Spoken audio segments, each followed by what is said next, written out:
Good afternoon. It's Thursday, July 31st. I can't believe it, the end of July 2025. It's 4 o'clock, and we are gathered here in an open door to take a look at finding the Advaita, or the non-dual, in A Course in Miracles. And today we are on chapter 6. We just started a new chapter. And it is a chapter called The Lessons of Love. The Lessons of Love. And we're on section 1, the message of the crucifixion. What page is it, please? It is page 231. I will put it in the chat, okay? For those who are looking on Kindles, it's chapter 6, The Lessons of Love. Oopsie, section 1, page 231. Okay, we'll let people kind of come in and join us as they will. Sometimes folks can't get here right on time. But we'll begin today by just having a little bit of silence. I'm going to open us up with our opening invocation, and then we'll just sit for a little bit, just 3-4 minutes or so, just to bring ourselves together here.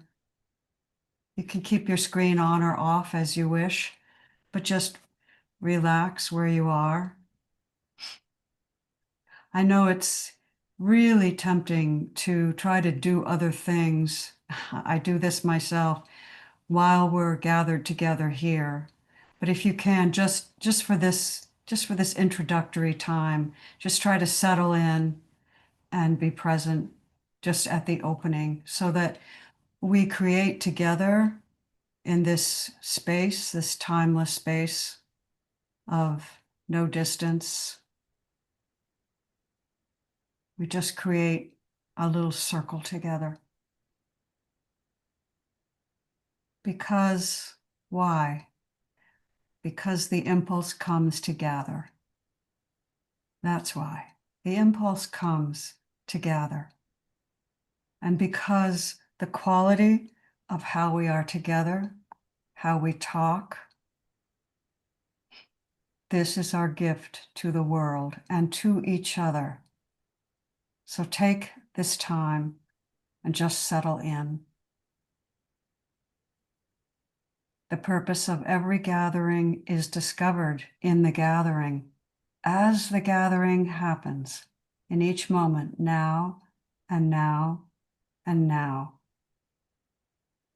It's to recognize beauty and to love what is beautiful.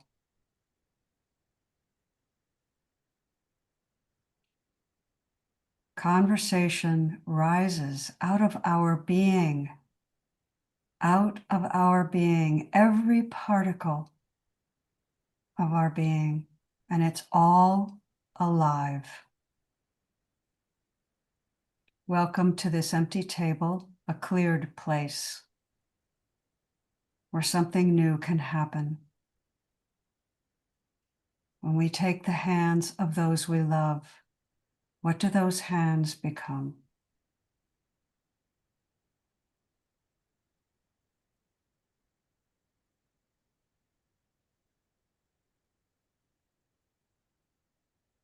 So sit for a moment. Let the day go.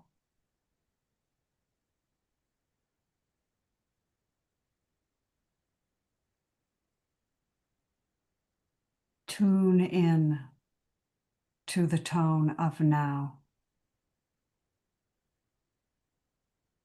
The pure, unfiltered, unlimited tone of now.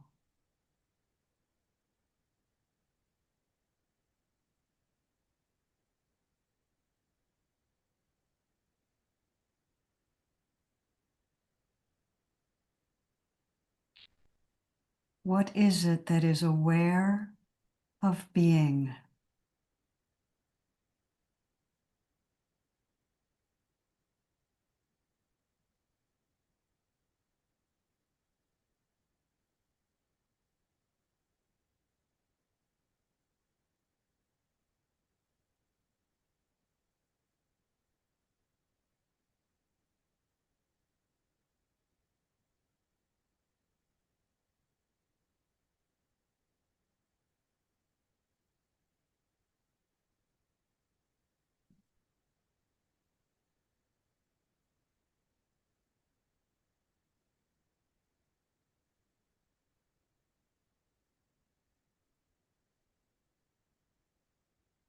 We share this awareness, we share this beingness.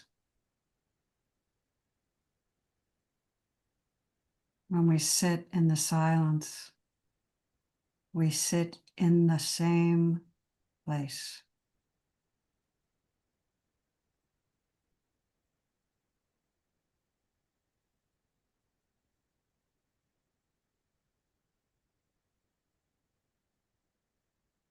Each one of us holds the same altar within.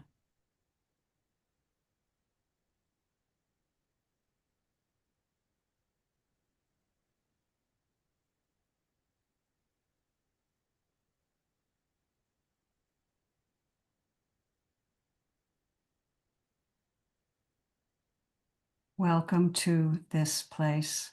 Know that I am so glad to be here. I'm glad to be here with all of you. Let's take this next hour and explore together the message of the crucifixion. So come on back in and we will begin. Some of you may have read this and some of you may not have. I know some of you have. I'm going to do the usual thing. I really want to open this up. Let me ask, how many of you have read the text? I know some of you have. Okay, all right, no worries. This whole word, crucifixion, I don't know about you, but it brings up an emotion in me. It's a very powerful word, crucifixion. And as Cindy and I were talking about before the meeting began, how many people wear a cross on their chest?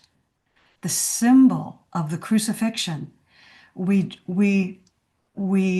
remind ourselves of this horrible event, which is really, when we wear the cross as a symbol, it is the symbol of the resurrection, but it's also a symbol of crucifixion. So the crucifixion is very much a Western phenomenon. Non-dual traditions really don't have a similar teaching, right?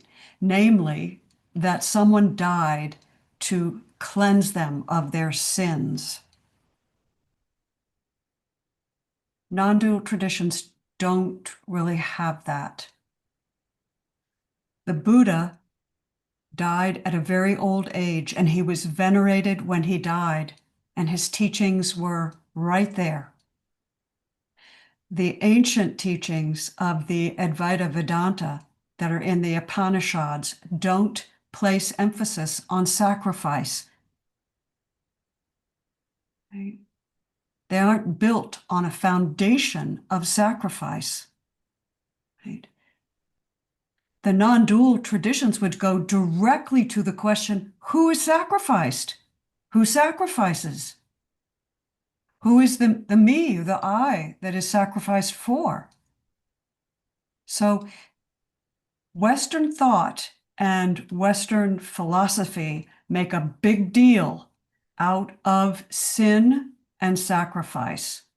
So when we look at the topic of sacrifice in A Course in Miracles, we have to really understand that this is an undoing. A Course in Miracles is teaching a fundamental undoing of the idea of sacrifice, right? And sin. It is taking the traditional Christian thought about it and flipping it on its head.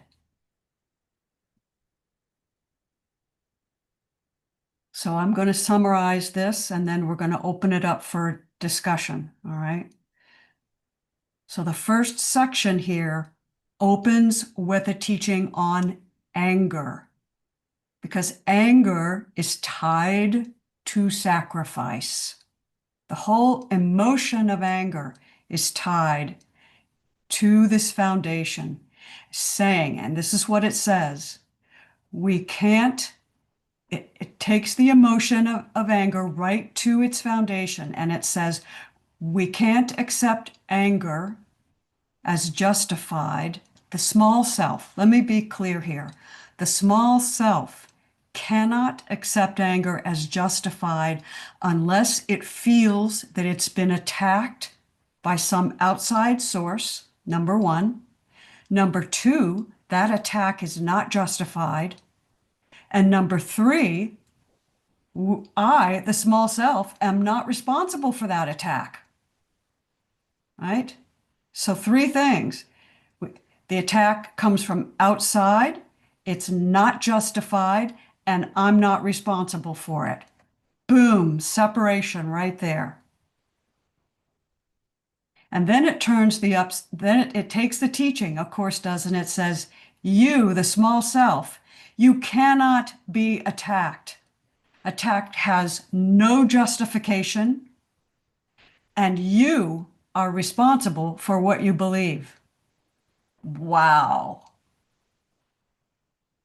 So the you that the Course is speaking to is the small egoic self, and it's correcting the egoic self, and it's not challenging it. It's not saying you're wrong.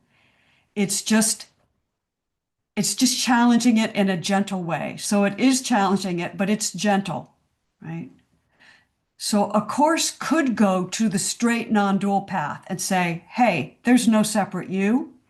You are infinite, invisible, indivisible, eternal, and there's only a dream of attack. Just inquire and investigate here and be done with it. There's no separate self. There's no separate other attacking you. But a course is more gentle than that, right? It does pay some, it flies under, as I say over and over again, under the radar of the ego, and then comes around from behind and kicks the ego in the butt. You see what I'm saying? It goes under the ego, comes around behind, and goes boom. Nothing you thought was true. There's no separate you. You're infinite and invisible and eternal. You cannot be attacked because you're infinite, invisible, and indivisible and eternal. Attack has no justification. How can the eternal and the indivisible attack itself? Right? And you're responsible for what you believe. You've created all of this. You, the small self, have created your dream world by believing that it's true. Okay? So what's the crucifixion?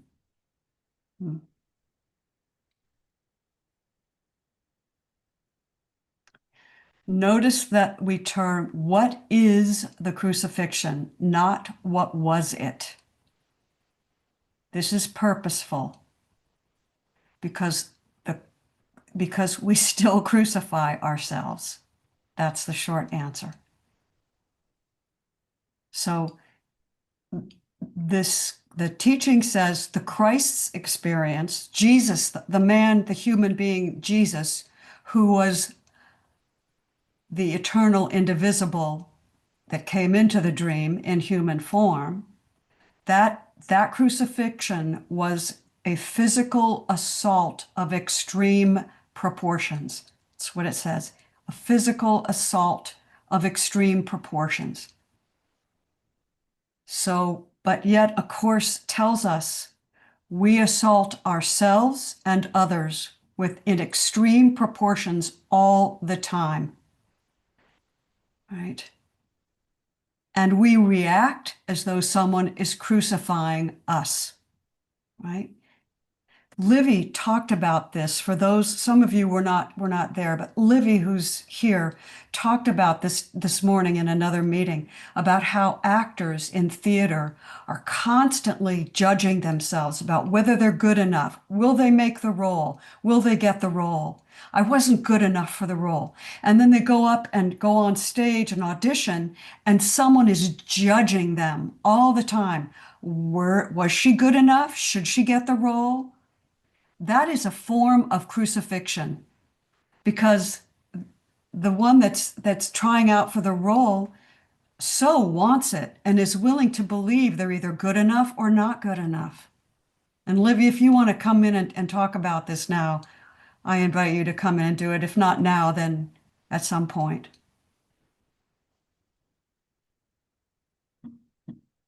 Got to hear you, Livy.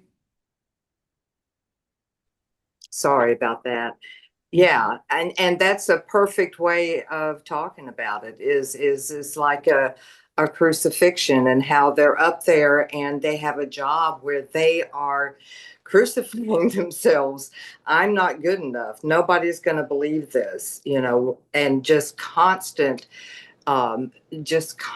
berating themselves. And yeah. And so thank you for bringing that up and framing it that way, because I totally agree with that. I totally agree with that.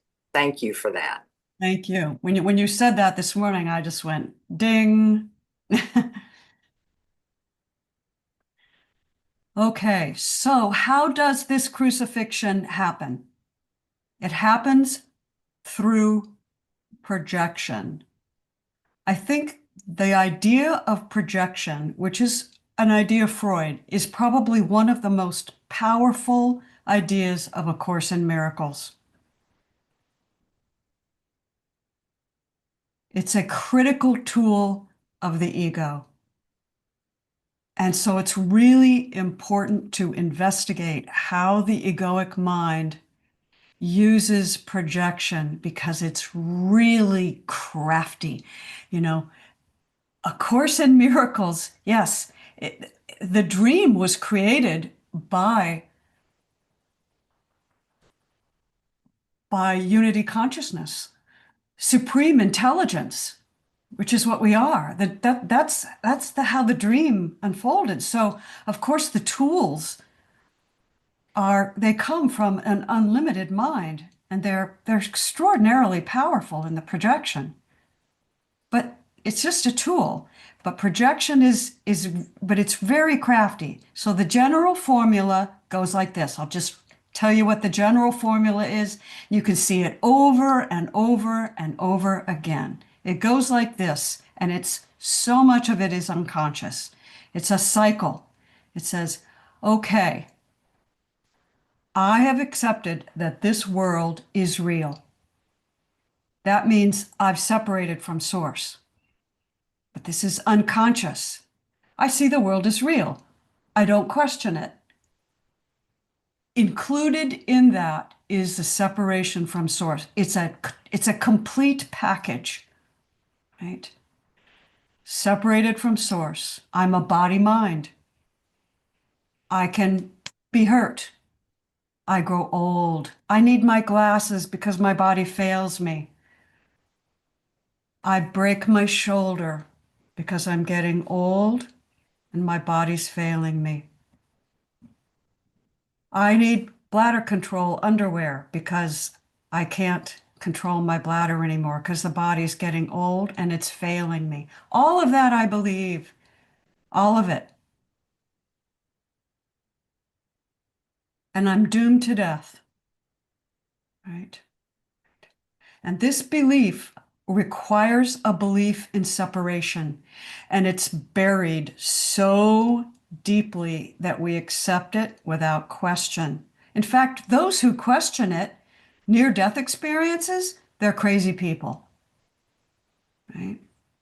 It's like breathing. That's how deeply this belief is in our mind. It's like seeing the blue sky, right? Oh, and it's a blue sky and it's out there, but I'm here, right?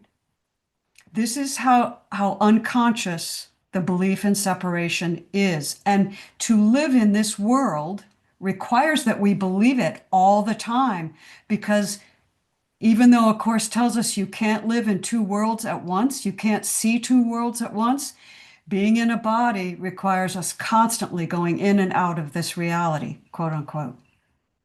So with this belief in separation that is unconscious, we now expect God's judgment and retribution And when I say that in the mind, don't you kind of go, oh, no, I don't. I love God. God loves me.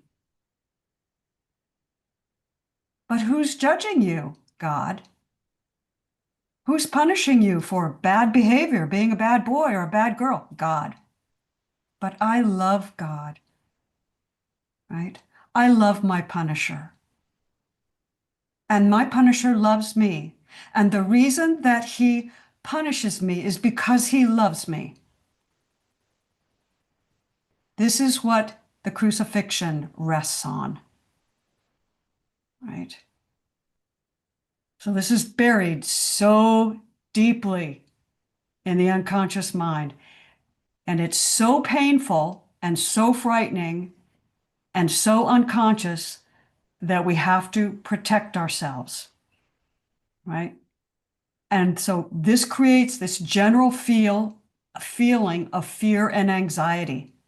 This is with us all the time. I saw this in my 4-year-old granddaughter. Mommy leaves the room to go pee. She goes to the bathroom. We're in a restaurant.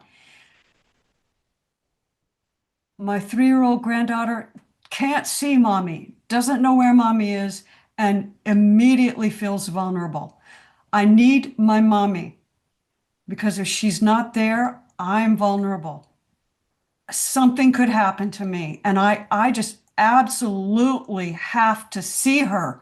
It's like this drive, this, and she is going to scream until she sees mommy. And once she sees mommy and mommy picks her up, everything is okay. Oh, what a healing that is. I'm okay now, right? Even as adults, as 80-year-olds, as 70-year-olds, as 15-year-olds, as 20-year-olds, we have this unconscious fear, and it's within us. It's a generalized fear of anxiety. And then we spend our whole lives searching for the solution. But we are unable to tolerate it. We cannot tolerate it, living with it. So what do? It's in the mind. We project it outward, right? To get rid of it, we get rid of it. I can't feel it. I can't handle it. I get rid of it. Where do I go? Where does it go?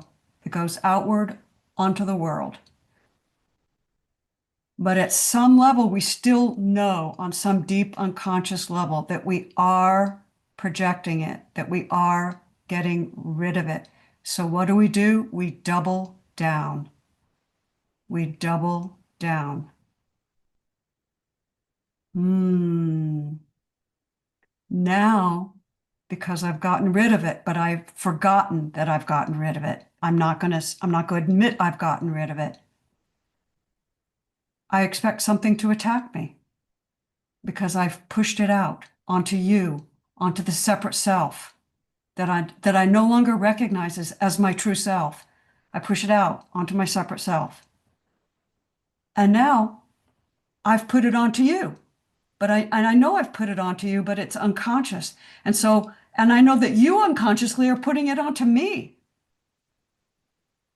And so you're going to attack me, and you behave as though you fear I'm going to attack you, which makes me right. I must be right that you're going to attack me. Right? So we set up this whole defense system now, and it's all unconscious, in which we project our fear and our lack of self-worth. We project that out onto the other. And then fear arises even more because we've assaulted them. The first attack is self-defense. Self-defense is the first form of attack.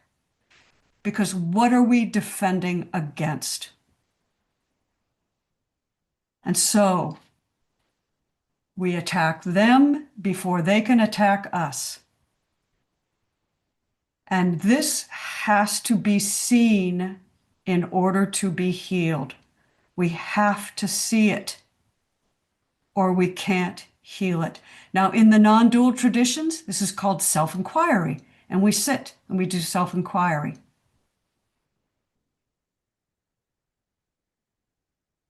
So the crucifixion of Jesus is an extreme example of this projection of guilt and the fear of attack. And we saw the error of this thought system of the ego of projection and defend and attack played out in real life. We saw it played out in real life in the dream. So what is the lesson of the crucifixion? The fundamental lesson is you're not a body and you can't be attacked and there's no assault. And if you get angry, it can only because you have accepted the fact that you are vulnerable, except it's not a fact, and that you are a body and a mind. And A Course in Miracles in this section tells us that is insane. That is insane. Mel said this earlier today. There is no ego. There is nothing there. It's all the all. And that is what the Christ, in the form of the man Jesus, taught us. And that's the point of the crucifixion.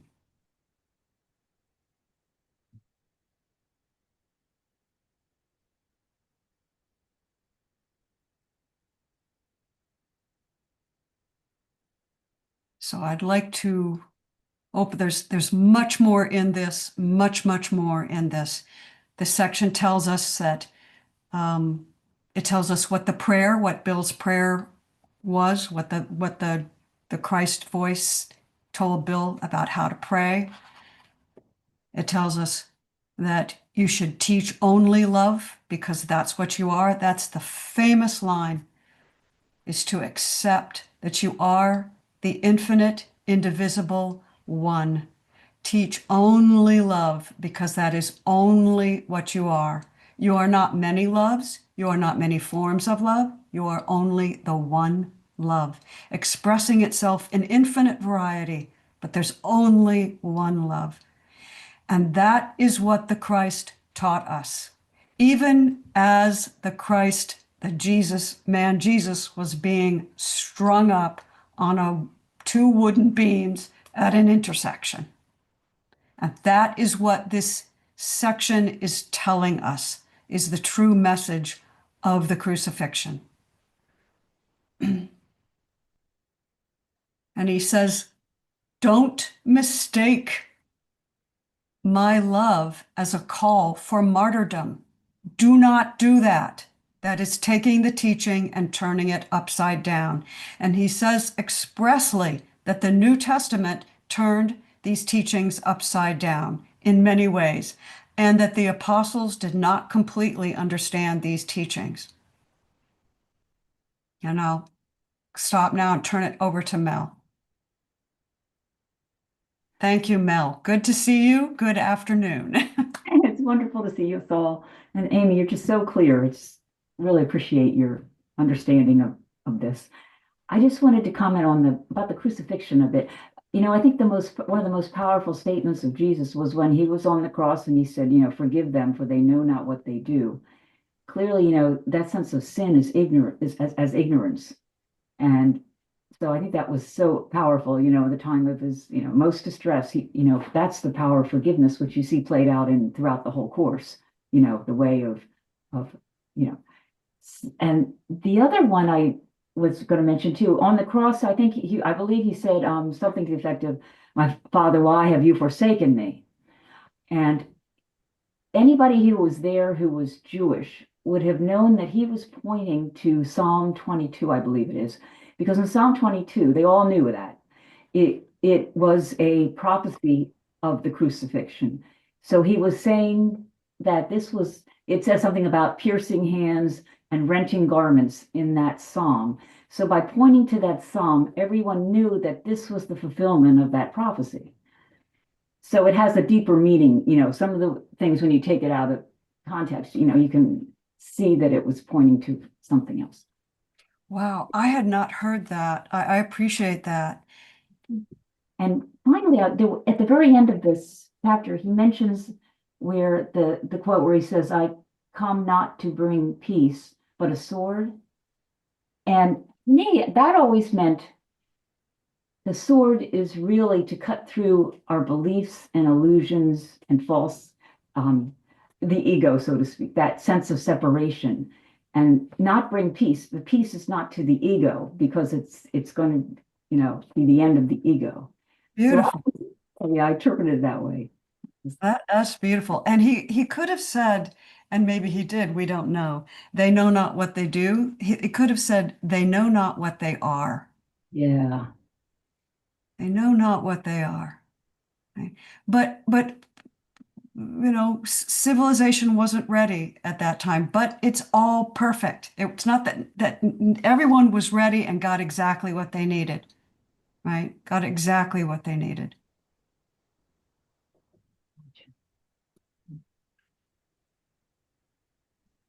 So, and please, yeah, thank you, Lonnie. I was just going to say, raise your hands for anything that you want to bring up. So, Lonnie, you've got the head of the table.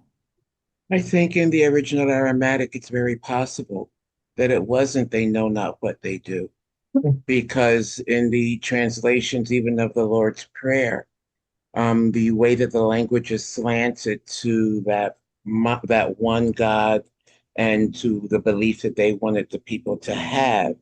When you go back into the Lord's Prayer and can hear all of the different possibilities of in truth of what the translation is, it's very possible that a lot of what we hear, like even at the crucifixion, has been translated to fit a certain theme that perhaps was not the truth of that time. That's a really good point. It's such a good point. I mean, they've been trying to teach us what to think for a long time. Yes, they have. Yep. Yep. And the Gnostic Gospels really tell us, give a completely different slant too. Yeah. Yeah. So Cindy and then Mel. Mhm. Interesting. I only highlighted like 5 lines in this whole section, and I just kind of wanted to read them out loud. Um, Anger always involves projection of separation. Everyone teaches and teaches all the time.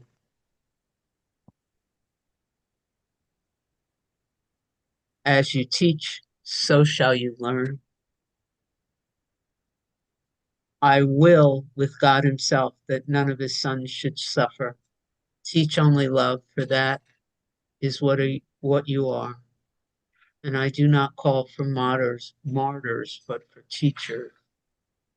So, I have today the thinking ego mind has been very loud, and I've been sitting with just a desire to cut through it.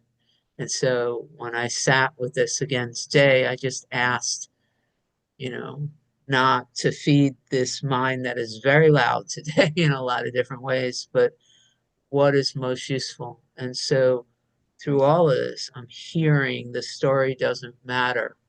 What matters is what is it you want? Because what God wants is for your perfect happiness. God understands that suffering is an illusion.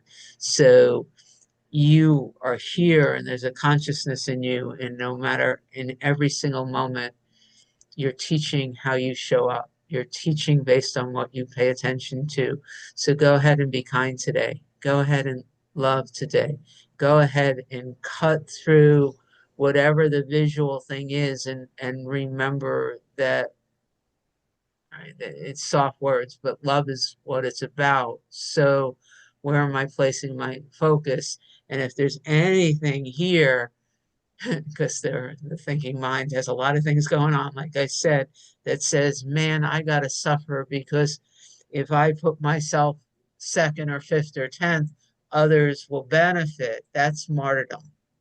You know, I'm a good Jewish mother. I learned from an early age how to be a good martyr, right? You know, I grew up with that with my mothers and my grandmothers and learn your place, sweetie. You got to suffer quietly so that others could be okay. And I'm sure it's not just the Jewish tradition, it was just mine. So I'm reading this, and I literally, before I started reading, it's become my habit. You know, what is here for me now? Not to teach others, but what is here for me now? And I got it very clearly, sweetie. God is love. You are that. Teach that. And the part of this system right here that wants to blame others or yourself or believe the visions of the world, you don't have to pay attention to that. And if you do, and if you start acting from that, just know you're teaching that. So you're going to project, you're going to extend into the world whatever you're choosing to invest in and believe in right now. So that's, to me, that's what I got. And when I read, you know, this is an extreme example. It like it's a blaring extreme example. No one's going to put any, no one's putting me on a cross and hammering nails in my hands. But at least where I am when I'm looking, it's the little stuff.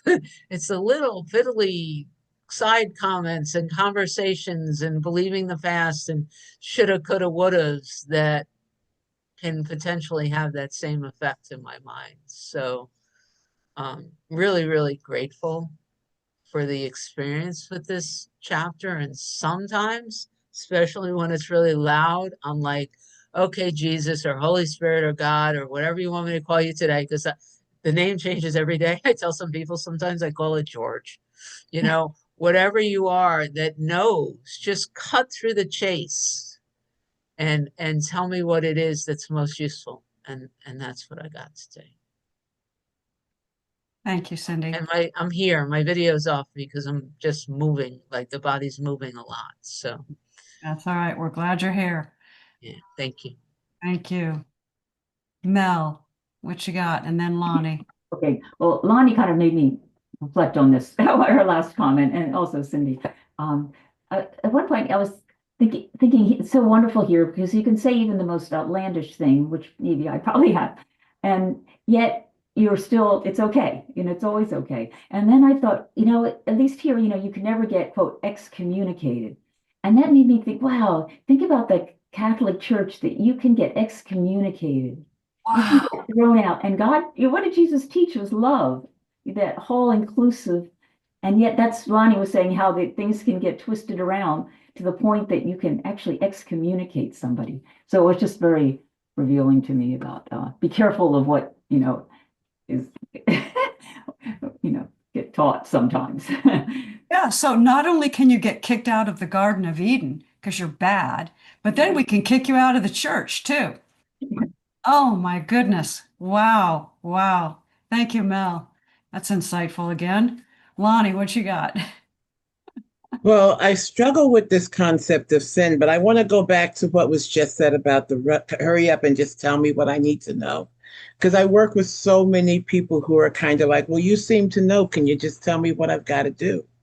But I think that, you know, I call myself a student when I work with students, and because I learn so much from them. And I think that the greatest gift of all of this is that nobody can tell us, is that we have to be in the being of it in order to know. And that for each of us, because we are these energies having this experience, it's going to be different, you know? So when I tell a student, well, I can't really tell you, but you'll know it when you get there, they usually give me a F-bomb. And I'm grateful for that because it means they're going to be open for the search now. But Oh, thank you. what I was going to say about sin is I'm really struggling. The whole crucifixion thing always gives me a little bit of a headache, and the cross thing, because when I see a cross, I see as above, so below, as within, so without. I don't see the whole other stuff that everybody's been taught. Because what finally made sense to me is that all is of creation. And therefore, none of it is unacceptable as of creation if we're willing to stand with it. Bingo. So I just, yeah, and that's a real good feel bubble right here, right now.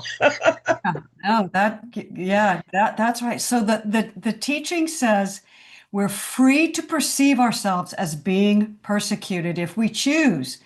It says, but it doesn't say we are free to be persecuted. It says we are free to perceive ourselves as persecuted if we so choose. But we aren't free to alter reality. And And reality, even in that choosing, in the awareness that this is a choice I've made, then the question becomes, and how does it serve me in getting me back to where I'm trying to go to? right, right, It right. has a purpose if it's chosen. Right. And the choice really can only be made in the dream, right? Right? Because we can't alter reality. Reality is. It just is. But in the dream, it seems we're free to make a choice, right? The choice is to stop dreaming. That's where we have the choice. And then see that reality is what it is, that God is what it is. So A Course says directly that resurrection is the awakening. It is the awakening from the dream, right? It's the recognition that there has never, that what is true has always been true and it will always be true. There cannot be any assault, there is no separation, and no fear is justified, right? You are not persecuted, nor was I. That's what the Christ says in this section. You are not persecuted, nor was I. Exactly. Patricia and then Libby. Thank you, Amy, once again. Thank I mean, I think the resurrection for me is continual. It's not just once. It's because of the unconsciousness of that fear, of that anxiety that is so deeply embedded in the small self due to conditioning and whatever else, conditioning being a member of society, etc. So it's a continual process of waking up, which is a continual process of resurrection. That was one thing that I wanted to say because that's so important. I am not resurrected all the time. I'm just not. Sorry, we've used a metaphor for those of you who are not aware of the butterfly. And part of the cocooning of the butterfly is living in the mush or the single cells before there is a chrysalis that occurs and the butterfly becomes its own beautiful self. I live in the mush, and occasionally I come up for air and I'm resurrected, but it's not all the time.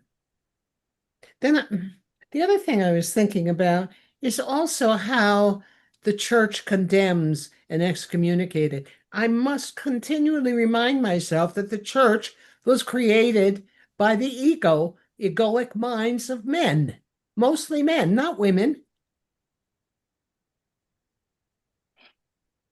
And in that perception, it's like understanding the egoic mind where the persecution lives. Anyway, I could go on and on about this, but I'll stop. Thank you, Patricia. And the church was created also, and this is part of why was successful. It was created in the same model as the Roman legions, the Roman hierarchy, the Roman military, which is why we had the diocese and why we had, why it was able to actually survive in wartime Europe and thrive the way it did was because it used the Roman military model as a way to spread the message. And let's also remember that the church, as it's been created by the egoic mind of men, is a business. It's a corporation. It always has been. Always has been Thank and you. continues to be. Thank you. Thank you. Thank you. Thank you. Okay, Livy, there you go. You come to the head of the table. Yeah, just one made me think of a story. And I just want to say that classes like this help me a lot because I do have issues with Christianity and as a whole. And um, first coming in, just hearing Jesus and he and the all the different things. And it's been really helpful hearing it put into a way that my heart and that I can hear.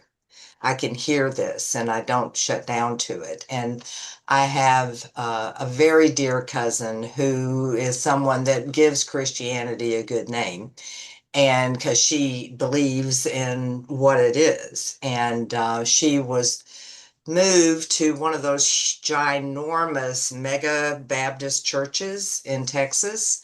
And they moved her there, and she had sort of a big job within the organization of the church, and she was there for a year and then left. And when she was at her exit interview, the woman across the who was giving her that was somewhat annoyed that they had moved her there, and then she's deciding to leave, and she just looked at my cousin and said, so can you tell us why you've decided to leave? And my cousin just went, there's no love here.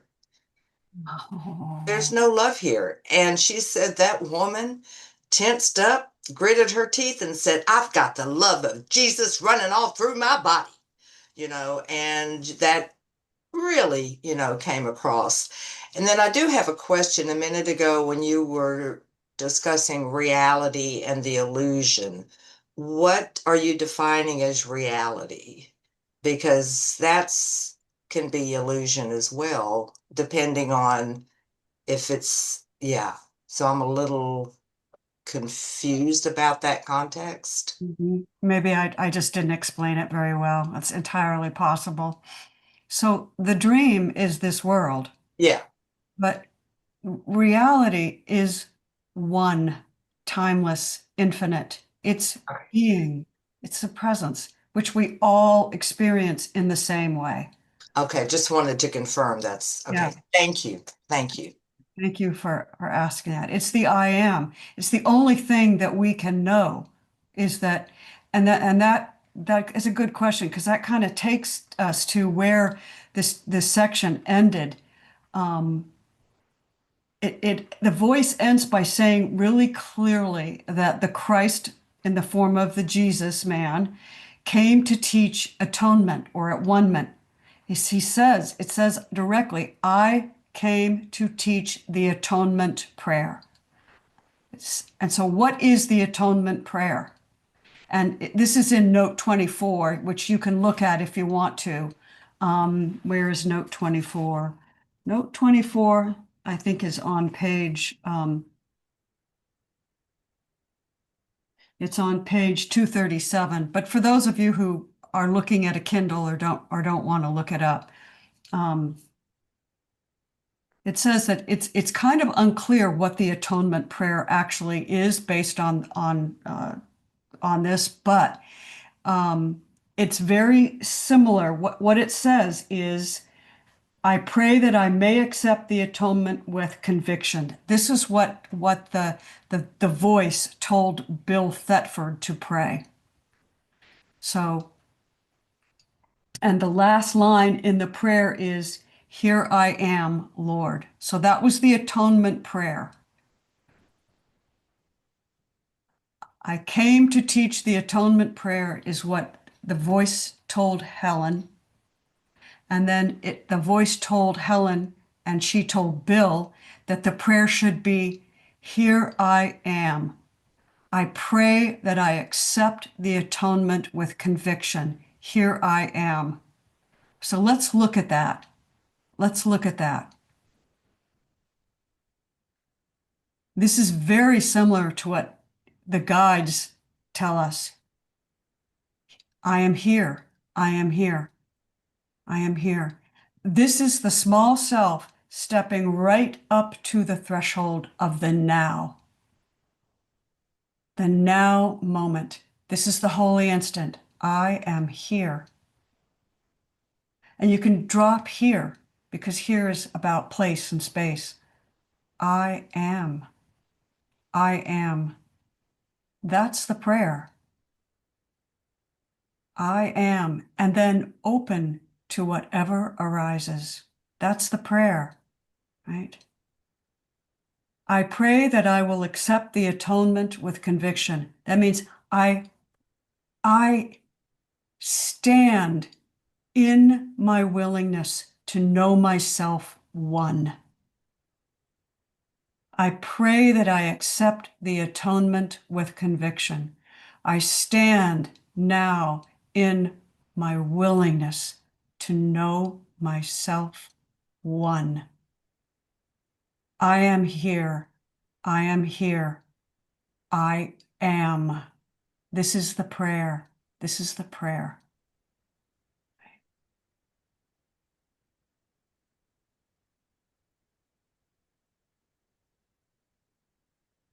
So simple. I am here. I am the oneness in which all arises, infinite, open, eternal. This is the atonement. This is what the message of the crucifixion is. It is the same now as it was then. The same. This is the non-dual teaching in this whole story.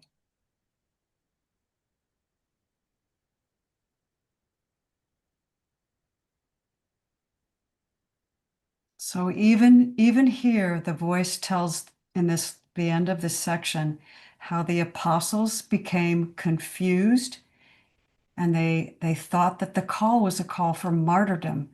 No, it's a call for at-one-ment, right? It's unequivocal, this teaching, unequivocal in its denial of sin, of punishment, of fear. It's unequivocal. It broaches no opposite. It says, that's the dream. There's nothing else. So the whole thing is, again, teach only love, for that is what you are, right?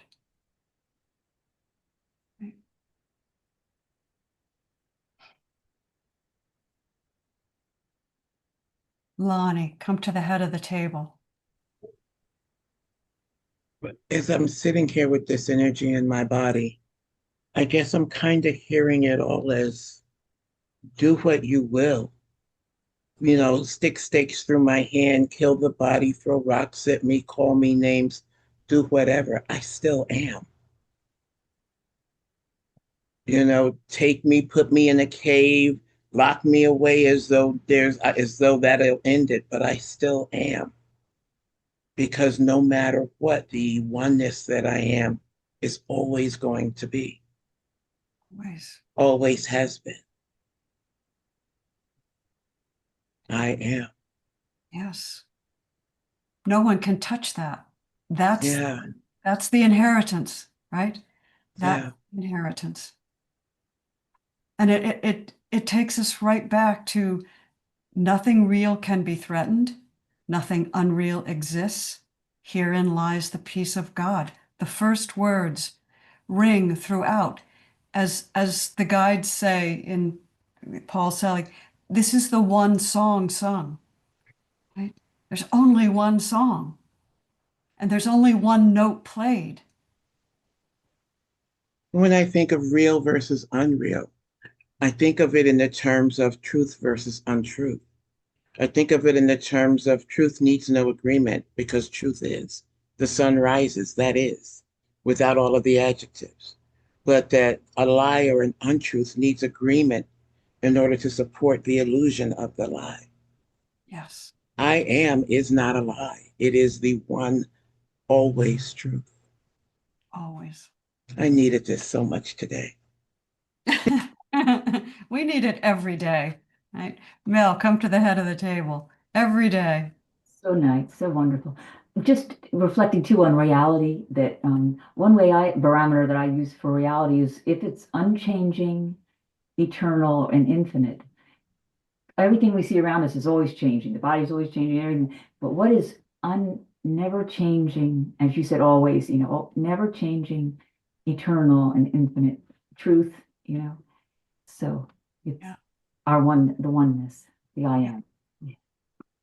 Mel, that's a great way to end, because the Course in Miracles is really speaking the Advaita. It really is, but it's talking to the small self. As I said, it comes around in the back door and kicks the small self in the butt.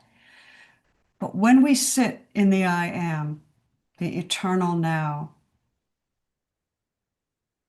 that when I realized that I have access to that, that is within me. And as Lonnie said, nothing takes that away. It's always the same. It's always at peace.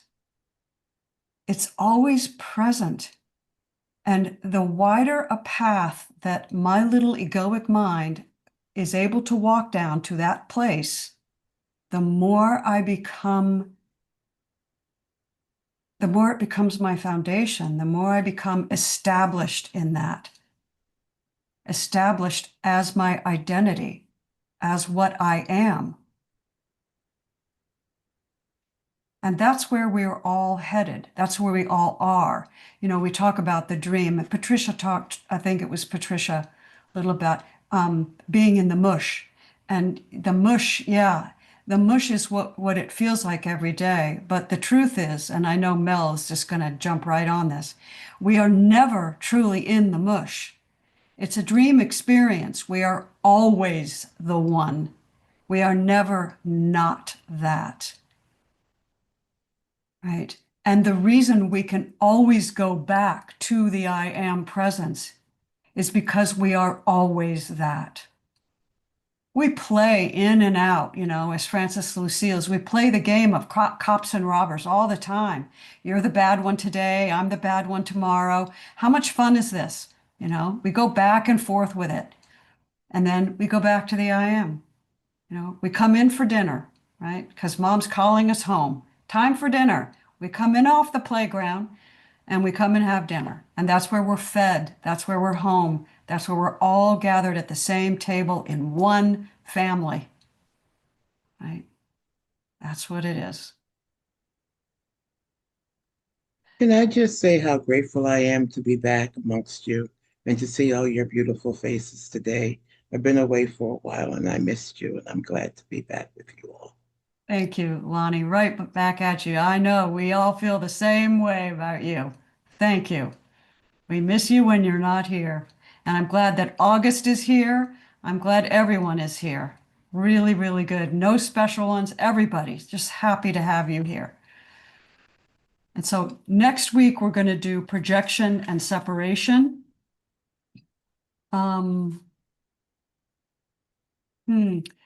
Let me ask you this. It's a very short section. Do you want to try and do 2 sections, projection and separation, and everything meets in God? It's kind of the same topic, isn't it? It is.